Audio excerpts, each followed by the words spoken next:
day everyone, and welcome back again to my channel. And right now guys, we have our brand new release po ng Honda Giorno Plus. Wow! So meron tayo ngayong bagong dating na kulay beige, kulay orange, and yung white po natin ay nasa labas. So mamaya na lang tingnan natin.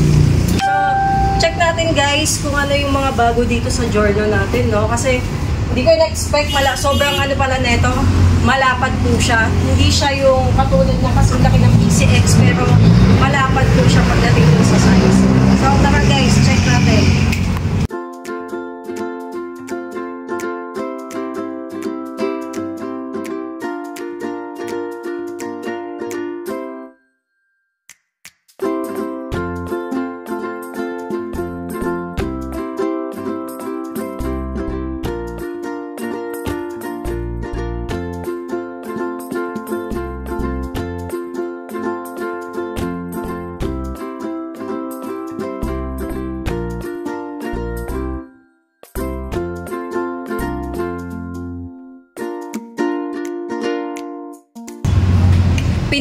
Pindot lang ba? Pindot.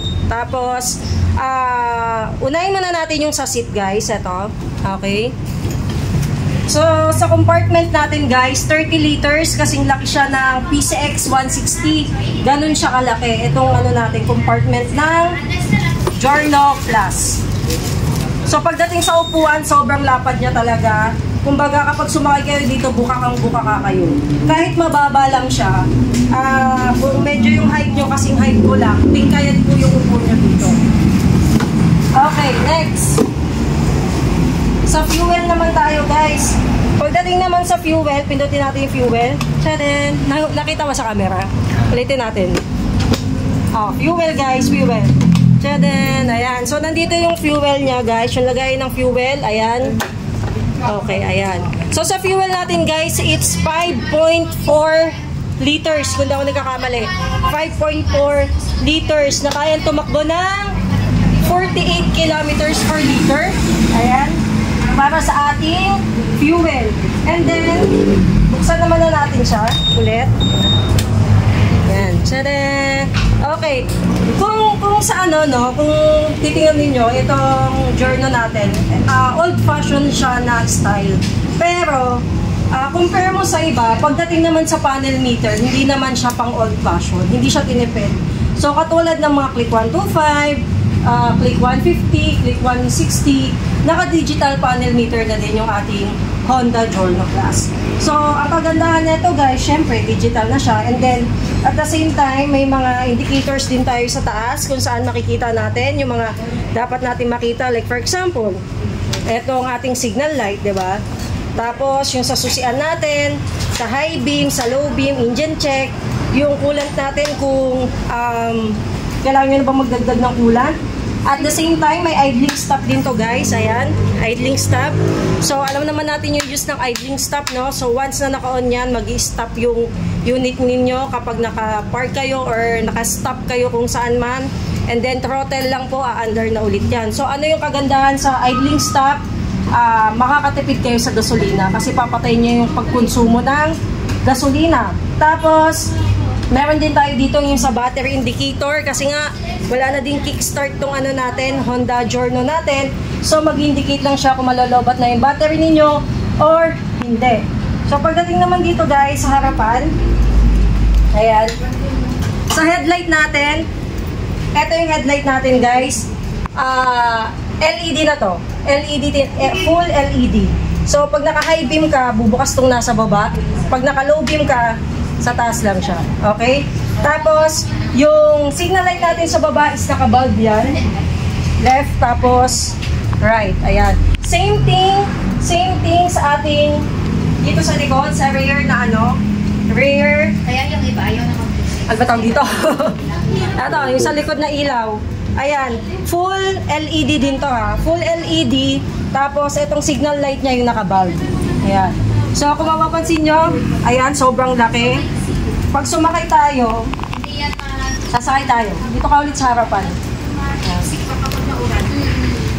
Okay. For ano lang ha, comparison lang, ang height ko ay 5'3". Uy! Nakasal Pag sumakay ka, ganito ka kabuka ka. Okay? Naka-center stand ka. So, hindi ko abot, pero pag binaba natin to, kahit na rin tayo. Ayan. Kasi alam mo kung bakit. Ang laki nga na upuan. I-zoom mo daw dito sa paa ko pa. Ayan. Tingkayad tayo guys ha. Tingkayad. Ayan. 5'3" ang height. Anong height mo, Pat? 5'7". 5'7". Check natin sa 5'7". 5'7" ang height. Ayan. Ito guys, 5'7" yung height. Sakto lang. Sakto lang sa 5'7". Feeling ko kapag mga 5'5" kayo pataas, 5'5" pataas, sakto din yan sa inyo. Pero yung mga 5'3" pababa, 5'4", tingkayad pa kami. Yan. Okay? Next. Sa gulong natin, ano bang gulong nito? Okay, tubeless po tayo. Ang sukat ng gulong natin ay 100 by 90 tapos 12. 190 tapos 12. Sa harap. Sa likod, 110, 90, 12. So, yan. So, yun yung sukat ng gulong niya. 190, tama ba? 190, 110, 90. Tapos 12 yung ano niya. Tapos, kung mapapansin nyo, ito yung grip niya, color brown. Upuan niya, color brown. Kahit anong kulay. Sa orange, sa white, ganun din. Brown, brown, brown.